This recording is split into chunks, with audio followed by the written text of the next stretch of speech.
RCF.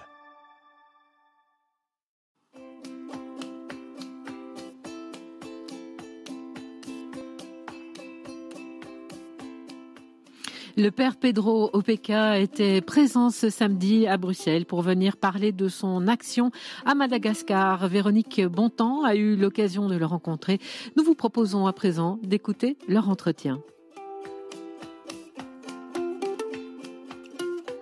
Chers auditeurs, bienvenue sur RCF Bruxelles où j'ai la joie d'accueillir le père Pedro, missionnaire à Madagascar. Bonjour père Pedro. Bonjour. Merci d'être venu à Bruxelles. Vous venez témoigner de votre engagement au service des plus pauvres de Madagascar depuis 50 ans. Avant de rentrer dans ce que vous faites là-bas, je voudrais d'abord que vous nous disiez qui êtes-vous, père Pedro? Je suis un missionnaire, prêtre de Saint-Vincent de Paul de la congrégation de la mission. Né en Argentine, des parents slovènes qui ont dû émigrer après la Deuxième Guerre mondiale en Argentine, où je suis né. Et ensuite, j'ai été appelé comme missionnaire à aller partager l'évangile, la fraternité que je sentais à d'autres continents. Tout de suite, vous avez eu comme enfant l'idée de devenir missionnaire? Pas tout de suite, mais quand j'étais 14-15 ans, oui, l'idée d'être missionnaire, ça me travaillait beaucoup le cœur. Et j'ai dit, et quand je me suis décidé à devenir prêtre, je me suis dit, je serai prêtre et missionnaire. Et comment va-t-on de l'Argentine à Madagascar? Mais justement, de l'Argentine à Madagascar, c'est vrai, beaucoup de gens me demandent cela. Et c'est que quand j'ai quitté l'Argentine, 20 août 1968. Vous aviez quel âge alors? J'avais 20 ans. Il y avait en Argentine 3% des pauvres. Et l'Argentine était très, très religieuse, très chrétienne, très catholique. Et là, je me dis, pour ces 3%, mes frères argentins, ils vont faire le nécessaire. Et moi, je dirais, j'irai en Afrique, là où les gens souffrent. Eh bien, la première lettre que je vois entre mes mains, c'est nous avons besoin de missionnaires volontaires pour l'île de Madagascar, qui venait de notre supérieur général de la congrégation de la mission. Et bon, alors voilà, je suis parti de l'Argentine, mais c'était en bateau que je suis parti. Alors, quand j'ai quitté l'Argentine, j'ai pleuré parce que j'aimais cette terre. J'aimais ma famille, mais on était 8 enfants, 8 frères et sœurs. Vous êtes le quantième dans les 8? Le deuxième, premier garçon. Et voilà, et tant d'amis. L'Argentine m'a donné une grande joie de vivre, un sens de la fraternité, un sens du partage. En Argentine, il y a des gens du monde entier. Et alors, c'était beau à vivre parce qu'on se respectait et on savait vivre ensemble. Voilà, un pays formidable parce qu'il a ouvert les bras ouverts à mes parents pour qu'ils puissent arriver, et tant d'autres milliers de Slovènes et d'autres pays, de tout le pays. Alors voilà, je suis fier d'avoir né en Argentine, ce pays qui savait, au moins dans cette époque, recevoir les gens du monde entier. Donc, à 20 ans, vous arrivez à Madagascar. Est-ce que vous pouvez nous dire un petit peu quelle est cette île? Avant d'aller à Madagascar à 20 ans, j'ai passé dans le pays de mes parents 2 ans en Yougoslavie. Et j'ai fait 2 ans de philosophie dans la faculté de philosophie-théologie de Ljubljana, en Slovénie. D'accord. Et j'ai découvert la terre de mes parents. Et c'était un événement extraordinaire. Parce que mes sources de foi viennent de la Slovénie. Mon père et ma mère, tous les deux étaient des profondément croyants. Et la foi dans notre famille n'était pas une peinture de vernis. C'était la vie. C'était quelque chose qui faisait partie de notre vie quotidienne. Voilà. Il fallait dire cela parce que ma vocation vient aussi un peu de là. C'est sûr, ça. Et ensuite, quand je lisais les évangiles, j'ai vu Jésus, l'ami des pauvres. Jésus qui habitait avec les gens, son humilité, sa façon de s'approcher des gens, vivre avec eux, au milieu d'eux, avec eux. Eh bien, j'ai dit, cet homme-là, je voudrais l'imiter. Voilà pourquoi je me suis décidé de devenir missionnaire. Et après 2 ans de la philosophie, je suis allé à Madagascar avant d'être ordonné prêtre. Je voulais venir à Madagascar en tant que jeune. Et voilà que je suis arrivé à Madagascar un 26 octobre 1970. Et là, j'ai eu l'impression d'avoir né une 2e fois. Et ça, parce qu'il fallait tout apprendre. Vous avez appris la langue? Il fallait apprendre la langue, il fallait apprendre les traditions, les coutumes et leur histoire. Mais surtout la langue, parler leur langue, parce que si vous ne parlez pas leur langue, vous ne pouvez pas communiquer avec eux. C'est un peuple accueillant? Très accueillant, un peuple joyeux, Madagascar. Le peuple malagasy, c'est un peuple accueillant, très souriant, très heureux de vivre. Et ils aiment beaucoup les enfants. Et ils étaient très généreux, très solidaires. Il y avait une entraide extraordinaire quand je vis là. Et un respect à la vie. On ne pouvait pas toucher la vie de quelqu'un, parce que c'était sacré. Et ça, c'était en 1970. Aujourd'hui, 52 ans plus tard, ça a changé. Parce que, à l'époque, il y avait, quand je suis arrivé, 6 millions d'habitants. Aujourd'hui, nous sommes autour de 28 millions. D'accord, c'est beaucoup plus peuplé. Donc. Ah, mais ça a quadruplé les temps que je suis là. Alors voilà. Et la pauvreté a suivi? Et la pauvreté a suivi, et au lieu de se diminuer, eh bien la pauvreté a augmenté. Et c'est ça qui nous faisait mal à tous les missionnaires, parce que les missionnaires ne viennent pas seulement prêcher l'évangile, sinon viennent vivre avec les gens pour les relever, et les faire sortir de cette situation difficile dans laquelle ils étaient. Et quand je suis arrivé à Madagascar, 1970, il y avait 30% des pauvres au-dessous du seuil de la pauvreté. Ça veut dire 70% vivaient bien. Et le plateau était très développé. Et j'étais étonné. J'ai dit, si c'est Madagascar, c'est comme le plateau, ben, peut-être que je rentrerai en Amérique latine. Mais quand je suis arrivé à la côte est, j'ai vu qu'il y avait pauvreté, mais dignité. Et mais il y avait famine, il y avait le climat était très dur, très chaud, l'eau était polluée, les gens mouraient. Il y avait beaucoup de morts, des enfants, de mères de famille à l'accouchement. Alors là, je vous assure que j'étais frappé. Vous accompagnez ces gens-là comme prêtre alors? Mais ensuite, quand je suis revenu après, oui, j'ai eu le premier contact, 2 ans, 70-72. Et 72, je reviens en France pour finir mes études de théologie. Et j'ai fini en 1975. Je me suis ordonné prêtre au mois de septembre en Argentine et je reviens à Madagascar. Et bien, c'est là, quand je viens là où j'avais fait cette régence de 2 ans. Les gens me connaissaient déjà, ils m'ont accueilli les bras ouverts. Et bon, je leur ai dit, chers amis, cette mission, cette église, c'est votre maison. J'ai enlevé ma montre. Je n'utilisais plus ma montre pendant 9 ans. Je dis, vous venez quand vous voulez. Je suis ici à votre service. Et on voulait vivre avec mes frères malagasy et sœurs malagasy l'évangile dans sa plus grande simplicité, dans l'esprit du Vatican II,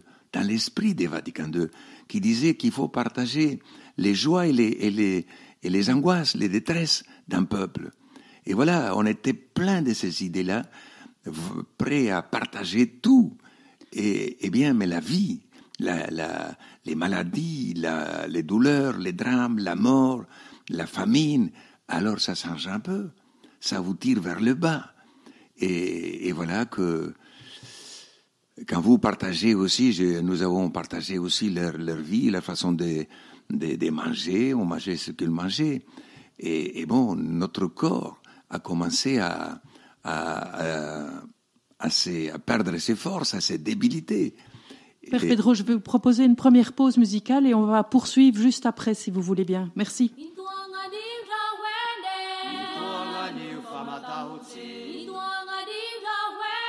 Ituangani famata unsete uli famanitane mane tine kumane tuangani ngawene ituangani famata unsete ituangani rawene ituangani famata unsete ituangani rawene ituangani famata unsete uli famanitane mane tine kumane tuangani rawene ituangani famata unsete sala kaura wene sala kau famata unsete sala kaura wene sala kau famata unsete uli famanitane mane tine kumane sala kaura wene sala kau famata unsete. Père Pedro, on continue votre histoire à Madagascar. Donc vous avez fait 15 ans dans le sud-est. Et qu'est-ce qui arrive pour vous alors? Après, moi je ne pouvais plus, je me tenais plus debout, je voulais partir de Madagascar. Et ma congrégation a cherché un éducateur pour préparer les futurs prêtres lazaristes à Madagascar. Ils m'ont nommé. Et voilà, ils m'ont dit, tu as fait un vœu d'obéissance, fais 3 ans de service à la communauté, et après tu pars à faire ton année sabbatique. Et j'acceptais cela, ce travail-là d'éducateur à Tananarive, auprès de ce jeune séminariste. Qui est la capitale. Qui est la capitale. Et là, après, il y a un malade qui a demandé de voir un prêtre, et on m'a amené là. Et j'ai passé par la décharge. Et quand j'ai passé la décharge, j'ai vu des centaines d'enfants, voire un millier d'enfants qui étaient là sur la décharge. Alors là, je suis resté muet, j'ai subi un électrochoc. J'ai dit, si j'ai pas droit à parler, s'il faut agir tout de suite. Ce soir-là, j'ai pas pu dormir. Tellement vous avez vu la misère sur cette décharge. Exactement, et j'étais touché. J'ai dit, c'est pas possible qu'il y ait des gens aussi abandonnés à la capitale, à la périphérie de la capitale. Ce soir-là, je me suis mis à genoux à minuit sur mon lit, j'ai levé la main, j'ai dit, Dieu, aide-moi à faire quelque chose pour ces enfants. Je n'étais pas connu, je n'avais pas d'argent. Le lendemain, je suis allé les voir et ils m'ont dit, qu'est-ce que tu veux? J'ai dit, écoutez, je suis prêtre, missionnaire. Si vous aimez vos enfants, je suis prêt à vous donner un coup de main. Bien sûr que nous aimons nos enfants. Et les enfants, et dans chaque famille, il y avait 800 familles qui faisaient partie autour de cette décharge-là. Et chaque famille avait plusieurs enfants qui sont morts. Alors je disais à ces mamans, s'il te reste encore des enfants, on fera tout pour qu'ils puissent vivre. Voilà, on a commencé là. Ensuite, tout de suite, on a commencé aux enfants qui étaient là, les appeler pour donner un goûter. Les appeler parce qu'ils étaient malnutris. Et vous n'allez pas commencer à l'école ou des choses sérieuses, non, à donner à manger. Alors on dit, bon, ils nous respectent. Et ensuite, on a dit, quelques semaines plus tard, venez un peu plus tôt, on va chanter. Et ensuite, quelques semaines plus tard, on dit, venez plus tôt, on va commencer à lire et à écrire. Avec les parents, on dit, bon, vous vivez dans des cases, des cartons et des plastiques, allons faire des maisons un peu plus dignes, avec des briques séchées au soleil, avec des toits en paille. Alors voilà, tout le monde commençait à travailler, on voulait relever un peu le niveau de vie de ses frères et sœurs. Eh bien, les gens commençaient à y croire. Et quand vous réveillez dans les gens la confiance, tout est possible, tout est possible. Et c'est comme ça qu'Akamosoa, c'est comme ça qu'on dit, oui, est né, c'est-à-dire les bons amis, c'est ça en malgache. Les bons amis. Alors, Akamaso est né au milieu de cette pauvreté-là. Et c'était pas dans un hôtel, dans une belle salle, non, au milieu d'eux, dans une de ces cases, assis par terre avec une douzaine de mes frères et sœurs les plus pauvres. J'ai dit, si vous aimez vos enfants, eh bien, on va vous aider. Nous les aimons. Alors, allons-y. Ensemble, nous allons lutter contre la pauvreté avec le travail, avec l'école et avec une discipline. Et ils ont dit travail, oui. École, discipline. Oui. C'est vos 3 voilà, ce sont les 3 priorités. que nous avons demandé à nos frères, parce que s'ils travaillent pas, je ne peux pas travailler à leur place. Si leurs enfants vont pas à l'école, ils vont être plus pauvres qu'eux. Et s'il n'y a pas une discipline, on ne peut pas vivre ensemble. Parce qu'il y avait beaucoup d'anarchie. L'homme qui a perdu son esprit a perdu son âme. Et quand on perd de l'âme, on a perdu son âme, on n'a plus de réflexes ni de repères humanitaires ou communautaires. Chacun pour soi. N'importe quelle parole, ça peut provoquer une dispute, des insultes, des bagarres. Et voilà, il fallait tout cela, il fallait pacifier, humaniser. Nous avons commencé à humaniser cette décharge. Tout doucement. Eh bien, les enfants à l'école, on a commencé sans argent. Mais quand il y a passion, quand il y a un amour, quand il y a la foi, vous allez et les gens vous suivent. Les gens vous suivent. Quand ils voient vraiment les personnes que vous les respectez et que ce que vous dites, vous le faites, ils vous ont confiance. D'où que vous venez. À ce moment-là, pour mes frères-là, il disparaît mon origine. Il dit, il n'est plus un blanc. C'est un frère. C'est de notre famille. Alors voilà, c'est cela qui a permis de pouvoir aller plus loin et j'ai fait un appel à tous les jeunes que je connaissais les 15 ans avant, que j'ai dit, écoute, qui étaient à l'université à Tananarivo. J'ai dit, écoutez, quand vous étiez jeune, à la paroisse dans le sud-est, vous avez dit comment un chrétien doit s'engager contre l'injustice, en faveur de ses frères, pour le développement. Eh bien, maintenant, il y a une occasion pour démontrer si vous avez pensé vraiment ce que vous avez dit. Vous voulez m'aider, me suivre dans une décharge, aider les enfants. Oui, ils ont dit, oui, mon père, on y va. Ce sont nos compatriotes, ce sont nos enfants. Et voilà, on a commencé avec une quinzaine de jeunes, et là, ça a commencé dans notre vie. Mais tout allait doucement, parce que ça fait 33 ans que Kamasou existe. 33 ans. Aujourd'hui, 33 ans plus tard, ils sont 17 300 élèves que nous avons dans nos écoles. Et nos écoles sont belles. Et nos villages que nous avons construits, 22 villages. Est-ce qu'il y a encore des gens sur la décharge? Il y en a, malheureusement, là. Cette décharge devrait disparaître. On devrait la muter ailleurs, parce qu'elle est tout près de la ville. Quand il pleut, il y a des odeurs nauséabondes. Quand c'est sec, quand il ne pleut pas, il y a de la fumée, que quelquefois on ne se voit pas même à 2 mètres. Alors, ces décharges devraient disparaître, devraient être mutées ailleurs, parce que c'est déjà trop près de la ville. Et ça fait très mal aux poumons des petits-enfants. Merci Père Pedro, vous faites un travail formidable. Je propose la deuxième pause musicale et on se retrouve tout de suite après.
Père Pedro, donc vous faites une œuvre merveilleuse à Madagascar. Nous venons de l'entendre dans les 2 premières parties de cette émission. Mais je voulais vous demander quelle aide apportez-vous d'un point de vue spirituel, puisque vous êtes prêtre là. Est-ce que ces gens ont une attente spirituelle? Bien sûr, je pense que toute personne a une attente spirituelle. Alors à Madagascar, il y a un proverbe qui dit ni fana maulna, c'est l'esprit qui fait la personne. Alors, dans mes frères, ceux qui étaient abandonnés, les plus pauvres, il fallait réveiller cet esprit. Et après, quand ils m'ont dit, mon père, tu es prêtre, baptise nos enfants. Je suis allé voir le cardinal d'Antananarivo pour lui demander sa bénédiction et il m'a donné la permission de partager les sacrements à tous ces frères et sœurs qui demandaient. Et voilà que nous avons commencé aussi à l'animation spirituelle. Et Et cette animation spirituelle a donné une autre esprit à tout notre mouvement, à notre mouvement de solidarité. Ça a affermi, ça nous a approchés davantage, et ça nous a demandé d'être plus vrai. Alors, et voilà que nos messes, maintenant, le dimanche, on a commencé avec 50 personnes au début. Aujourd'hui, on est entre 8 000 et 10 000 personnes qui prient tous les dimanches. Ensemble, c'est une grande assemblée, donc vous avez un grand local, une grande église. C'était un stade de basketball qu'on a transformé en lieu de prière.